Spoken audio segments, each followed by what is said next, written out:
tetap belajar. Hari ini kita akan belajar dengan Ibu Lasmi, yaitu materinya adalah tema 1 subtema 2. Pembelajaran 1 sampai 3. Oke, kita perhatikan. Ini adalah tema 1. Selamatkan makhluk hidup. Subtema 2, hewan sahabatku.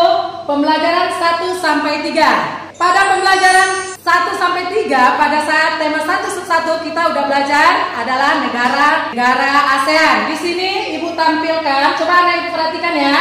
Ini adalah peta negara-negara yang ada di kawasan Asia Tenggara yang terdiri dari 10 negara ASEAN. Kita lihat, ada Myanmar, Thailand, Kamboja, Singapura, Indonesia, Laos, Vietnam, Malaysia, Brunei, Filipina. Ke-10 negara ASEAN ini memiliki hewan yang berbeda-beda. Kita perhatikan anak ibu ya. Hewan-hewan itu ada yang dijadikan sebagai simbol negara. Kita lihat hewan apa saja yang dijadikan sebagai simbol negara. Kita lihat yang pertama adalah gajah putih. Gajah putih itu dijadikan simbol negara di negara Myanmar, Kamboja, dan Thailand. Burung Garuda itu adalah simbol negara di Indonesia. Sedangkan burung takurdahan itu adalah simbol negara di Malaysia. Ada juga yang dijadikan sebagai bahan makanan. Contohnya ikan tuna. Oke, ikan tuna ini adalah sebagai makanan di negara Indonesia.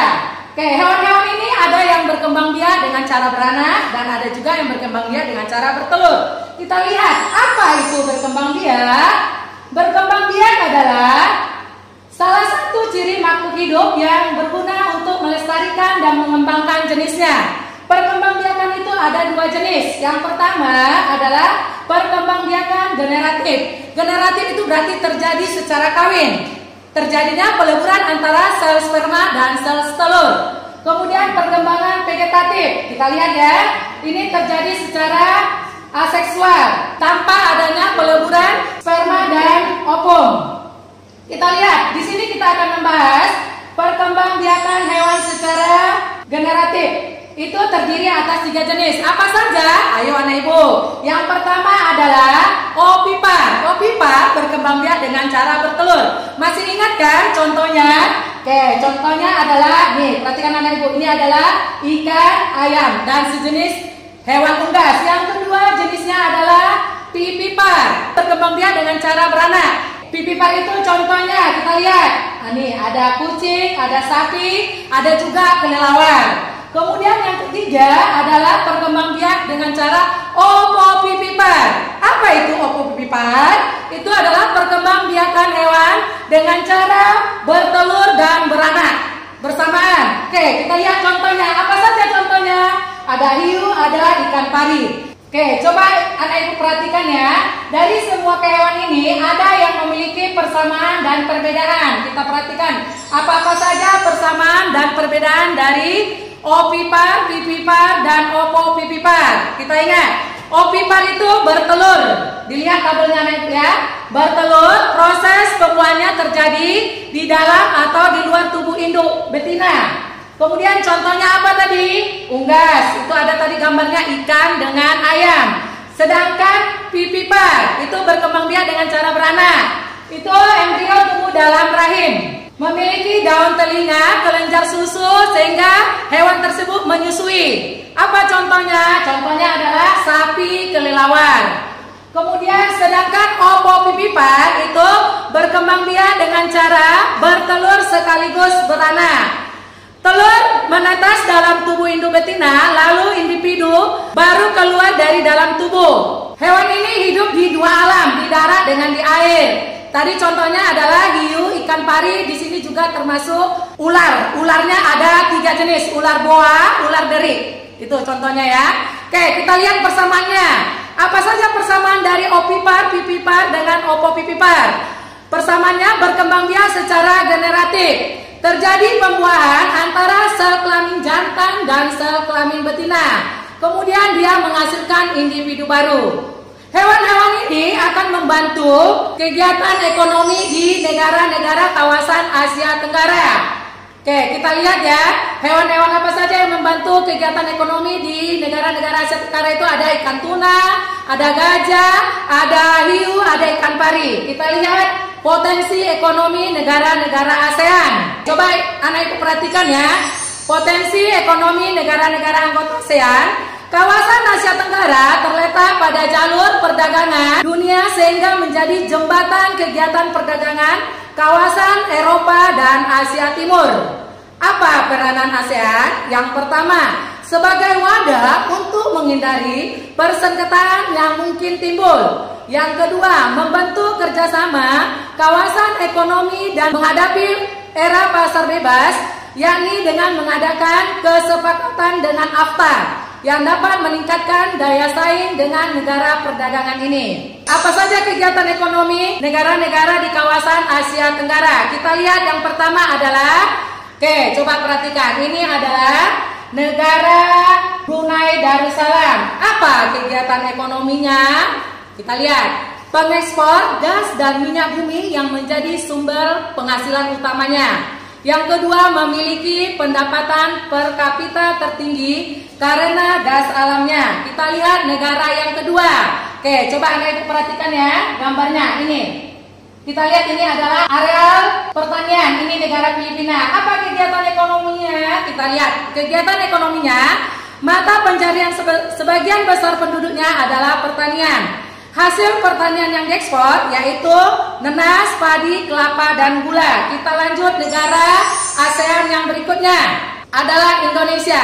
Kita tahu bahwa Indonesia itu memiliki kepulauan yang lebih luas daripada daratan. Apa kegiatan ekonomi yang cocok negara Indonesia? Kita lihat yang pertama, negara kepulauan terbesar di Asia Tenggara. Indonesia mengekspor minyak, gas bumi, tekstil, produk-produk dari kayu. Pertambangan menjadi salah satu pintu masuk para pengusaha mancanegara ke Indonesia. Kita lihat negara selanjutnya adalah Kamboja. Hampir sama dengan Filipina ya. Ini adalah pertanian. Kita lihat kegiatan ekonominya apa. Ini pertanian yang sangat subur karena dialiri oleh Sungai Mekong sehingga daerahnya subur. Mata pencariannya adalah pertanian yang menghasilkan padi dan karet. Kita lihat negara selanjutnya adalah Laos. Kegiatan ekonomi negara Laos, mata pencarian penduduknya pertanian yang dilakukan di aliran Sungai Mekong. Kemudian lanjut, negara berikutnya adalah negara Malaysia. Kegiatan ekonomi negara Malaysia itu adalah pertanian, pertambangan, perindustrian, dan hasilnya diperdagangkan di dunia internasional. Kita lihat yang selanjutnya adalah negara Myanmar. Kegiatan ekonominya adalah penghasil padi terbesar di Asia Tenggara. Mata pencarian utama penduduknya pertanian, perkebunan, dan pertambangan. Kita lihat negara yang berikutnya adalah negara Singapura. Pasti anak ibu sering singgah ke Singapura ya, bertamasya pada saat libur sekolah pasti berkunjung ke Singapura. Kegiatan ekonominya di sini adalah ini merupakan salah satu kawasan ASEAN yang sangat maju. Karena maju, dia menjadi negara transit teramai di Asia Tenggara. Kita lihat yang berikutnya adalah negara Thailand. Kegiatan ekonominya penghasil beras terbesar di Asia Tenggara. Karena dia penghasil beras, maka dijuluki sebagai lumbung padi ASEAN. Selain sebagai lumbung padi ASEAN, Thailand juga dijuluki sebagai negara 1000 pagoda dan gajah putih. Penghasilan utamanya adalah sektor pertanian. Kita lihat yang selanjutnya adalah Vietnam. Dari gambarnya kegiatan ekonominya adalah perekonomiannya dikenal melalui bidang usaha, jasa, bisa perhotelan, restoran, dan alat transportasi yang terdapat 2 sungai, yaitu Sungai Mekong dan Sungai Songka. Itu kita udah belajar pembelajaran pertama. Sekarang kita masuk pembelajaran kedua. Tadi di pembelajaran pertama kita sudah belajar simbol negara. Di sini kita akan membahas simbol negara itu bisa disebut juga dengan lambang negara Indonesia. Pada lambang negara Indonesia itu terdapat 5 sila. Di sini kita akan membahas sila keempat yang dilambangkan dengan apa, Anak Ibu? Lambangnya adalah kepala banteng. Lambang dari sila keempat, kepala banteng, bunyinya kerakyatan yang dipimpin oleh hikmat kebijaksanaan dalam permusyawaratan perwakilan. Kita lihat nilai-nilai apa saja yang terdapat pada sila keempat. Nah, yang pertama, mendahulukan kepentingan umum. Yang kedua, melaksanakan musyawarah dan demokrasi untuk mengambil keputusan. Yang ketiga, memberikan kesempatan kepada orang lain untuk mengajukan pendapat. Yang keempat, melaksanakan rapat keluarga. Yang kelima adalah berdiskusi saat belajar. Nilai-nilai ini dapat kita terapkan dalam kehidupan sehari-hari. Kita lihat contoh-contohnya ya. Contoh-contoh penerapan sila keempat dalam kehidupan sehari-hari. Yang pertama, kita lihat. Oke, anak ibu bisa perhatikan gambarnya ya. Ini sering kita lakukan di dalam kelas. Bermusyawarah memilih ketua kelas. Kemudian yang kedua itu sering pada saat guru menerangkan, ada anak ibu ya mengacungkan tangan. Berarti kita harus menghargai pendapat orang lain. Kemudian yang berikut adalah diskusi saat belajar. Yang terakhir adalah ini, kalau kita keterampilan, ada juga yang bekerja sama untuk membuat patung. Oke, anak ibu masih ingat kan? Apa itu patung? Patung merupakan salah satu karya seni berupa 3 dimensi. Di sini kita akan membahas patung berbentuk hewan. Bisa kita gunakan dari tanah liat atau plastisin. Kita buat patungnya berbentuk bebek. Ini dia ya. Kemudian yang kedua berbentuk ayam. Yang ketiga berbentuk gajah. Teknik untuk membuat patung ini bisa kita gunakan teknik usir. Apa itu teknik usir? Teknik usir adalah cara membuat patung dari bahan lunak seperti tanah liat, plastisin. Tadi di PB1 kita sudah belajar tentang perkembangbiakan hewan. Perkembangbiakan hewan itu dapat kita buat dalam bentuk peta pikiran. Peta pikiran adalah penyajian data informasi penting dalam bentuk diagram yang saling berkaitan. Kita buat contohnya. Contoh peta pikirannya adalah perkembangbiakan hewan. Oke, anak ibu bisa perhatikan ya. Ini dia. Peta pikirannya perkembangbiakan hewan. Dibagi menjadi 2, generatif, vegetatif. Yang kita bahas tadi di PB1 adalah generatif, ovipar, vivipar, opovivipar. Kita buat lagi cabangnya vegetatif. Vegetatif itu ada 5. Membelah diri, contohnya amuba, spora, plasmodium, tunas, hidra, parthenogenesis, lebah, kutu. Fragmentasi contohnya cacing pipi. Inilah contoh peta pikiran. Perkembangbiakan pada hewan bertujuan melestarikan jenisnya atau individu baru. Kita mengetahui di Indonesia itu terdapat beraneka ragam jenis. Nah, di sini kita akan membahas hewan atau fauna dibagi menjadi 3 jenis oleh Alfred Weber dengan Wallace. Kita lihat yang pertama adalah fauna atau hewan asiatis.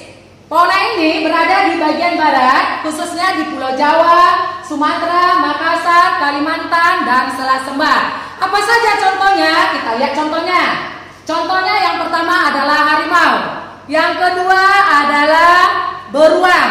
Yang ketiga adalah tapir. Anak ibu ini pasti lihat ini tapir nih, jarang dilihat kan? Ini dia gambar tapir. Yang keempat adalah kera. Ini udah biasa, ini menyerupai manusia kita sendiri. Yang berikutnya adalah badak. Dan yang terakhir contoh hewannya adalah gajah. Inilah contoh-contoh hewan yang termasuk asiatis. Terletak di mana tadi anak ibu? Jawa, Sumatera, Makassar, Kalimantan, dan Selat Lembah. Kita lihat jenis hewan yang kedua adalah hewan Australiatis. Ini berada di Indonesia bagian timur. Terletak di daerah Papua dan Kepulauan Aru. Oke, coba anak ibu ingat-ingat apa saja contoh-contoh hewannya. Kita lihat ya. Contoh hewan yang pertama adalah cendrawasih. Yang kedua adalah burung kasuari. Dan yang terakhir adalah kanguru. Oke, inilah contoh-contoh hewan yang termasuk Australiatis. Yang terakhir adalah jenis hewan peralihan. Oke, kita tahu peralihan itu berarti dia antara fauna asiatis dengan fauna australiatis. Ini terdapat di Pulau Sulawesi, Kepulauan Maluku, dan Kepulauan Nusa Tenggara. Oke, coba anak ibu ingat apa saja contoh hewan peralihan. Kita lihat ya. Yang pertama adalah burung baleo. Ini anak ibu bisa lihat gambarnya. Yang kedua adalah nih sering kita lihat burung kakak tua. Kemudian yang berikut adalah kuskus. Nih, jangan Anak Ibu lihat ya, perhatikan gambar kuskus. Inilah gambar kuskus. Yang berikut adalah anoa. Nih. Dan yang berikutnya adalah komodo. Nah, ini sering kita lihat ya, apalagi di televisi ini sering kita lihat. Yang terakhir adalah apa? Ayo tebak. Babi rusa. Inilah contoh-contoh hewan yang termasuk fauna peralihan. Hai Anak Ibu, kita jumpa lagi pada video berikutnya. Tema 1, subtema 2, PB 4 sampai PB 6. Tetap semangat belajar ya Anak Ibu. Oke, kita lihat tema 1, subtema 2. Selamatkan makhluk hidup. Sub 2, hewan sahabatku. Pembelajaran 4 sampai 6. Pada pembelajaran sebelumnya, kita sudah belajar mengenai jenis-jenis hewan. Oke, Anak Ibu perhatikan. Ya, ini contoh salah satu jenis hewan. Oke, coba ditebak, ini gambar ikan. Apa ikannya? Ikan bandeng. Ikan bandeng itu merupakan ikan pangan terkenal di Asia Tenggara. Habitat aslinya di laut. Tapi ikan ini dapat hidup di air tawar atau air payau. Ikan ini juga dijadikan oleh-oleh kota Sidoarjo, Jawa Timur. Ikan ini merupakan salah satu pangan negara Indonesia sebagai bahan baku makanan. Ikan bandeng juga merupakan komoditi ekspor dari Sulawesi Selatan. Oke, Anak Ibu pasti masih ingat kan? Apa itu ekspor? Ekspor adalah kegiatan menjual barang dari dalam negeri ke luar negeri. Oke, kita lihat. Tadi kita pada video sebelumnya kita belajar 10 negara ASEAN. Kita lihat contoh-contoh komoditi ekspor negara-negara ASEAN. Anak Ibu boleh perhatikan tabelnya. Ini ada dia ya. Tabel contoh komoditi ekspor negara-negara ASEAN. Yang pertama Myanmar. Komoditi ekspornya beras dan pupuk. Yang kedua Laos. Komoditi ekspornya beras, jagung, tembakau, kopi, dan jeruk. Yang ketiga adalah Kamboja. Komoditi ekspornya padi, jagung, umbi-umbian, dan tembakau. Yang berikut adalah Indonesia. Komoditi ekspornya minyak, gas, nikel, ikan tuna, udang, teh, kopi, kelapa sawit, dan tembakau. Negara yang berikut adalah Brunei Darussalam. Komoditi ekspornya adalah minyak tanah, gas alam, dan produk minyak. Yang berikutnya adalah Malaysia. Komoditi ekspornya karet dan penghasil biji timah. Negara yang berikutnya Singapura. Singapura itu komoditi ekspornya adalah alat transportasi, alat elektronik, mesin, kemudian bahan-bahan kimia, produk olahan minyak. Yang berikut negara Thailand. Thailand itu komoditi ekspornya adalah beras, tuna, kaleng, nanas, dan udang beku. Yang berikut adalah negara Filipina.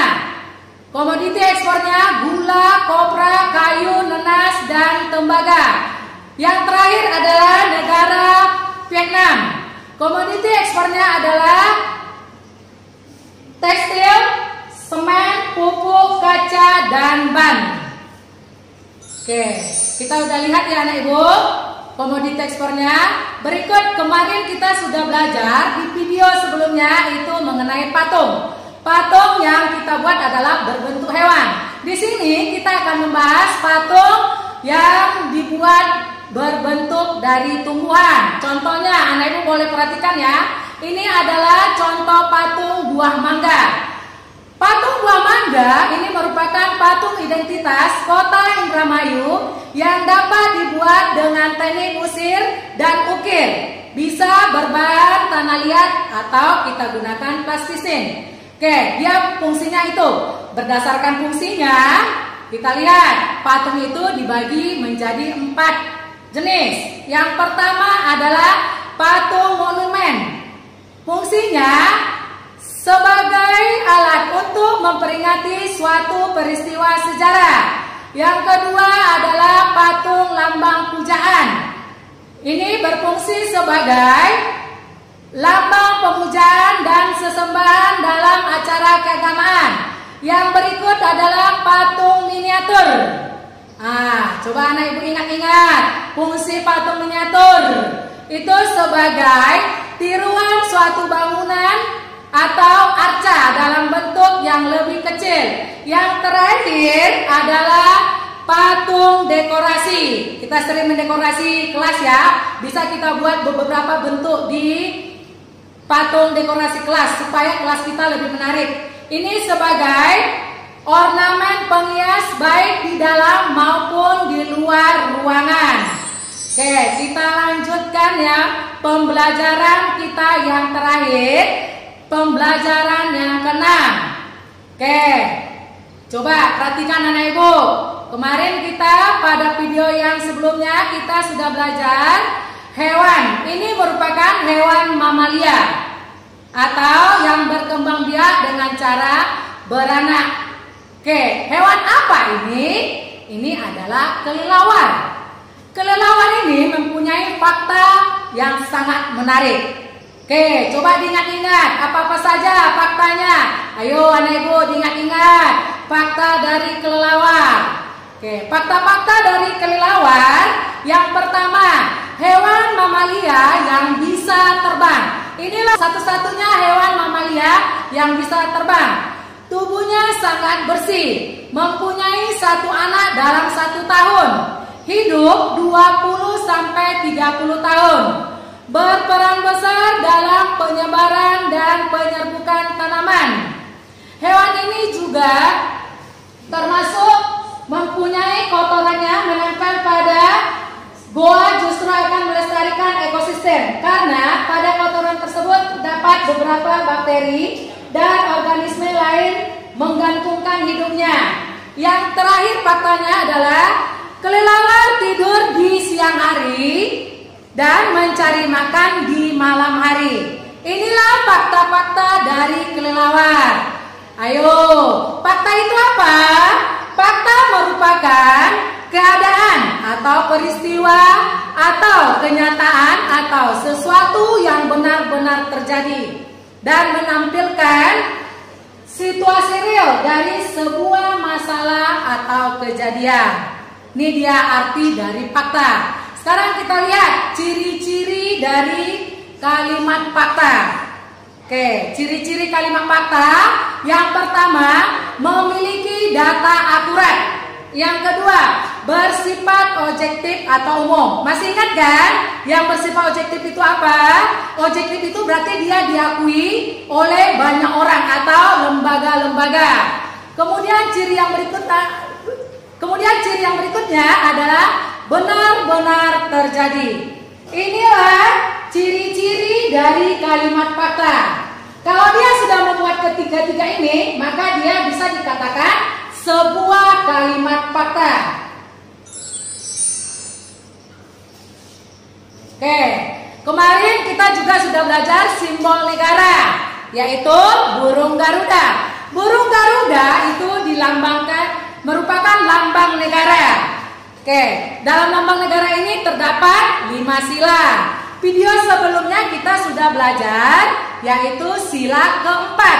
Di sini kita akan membahas sila kelima. Oke, diingat-ingat anak ibu. Sila kelima itu dilambangkan dengan apa? Sila kelima dilambangkan dengan padi dan kapas. Apa-apa saja nilai-nilai yang terdapat pada sila kelima? Ini dia anak ibu ya. Yang pertama, mengembangkan sikap adil terhadap sesama. Yang kedua, suka memberi pertolongan. Kemudian yang ketiga, tidak bergaya hidup mewah atau tidak boros. Kemudian yang berikutnya, tidak merugikan kepentingan orang lain. Yang terakhir adalah menghargai hasil karya orang lain. Sampai di sini pembelajaran kita hari ini. Semoga dengan menonton video ini anak ibu lebih mudah memahami materi PB 4 sampai PB 6, tema 1 dan tema 1 subtema tema 2. Sampai jumpa Naibu, tetap semangat belajar.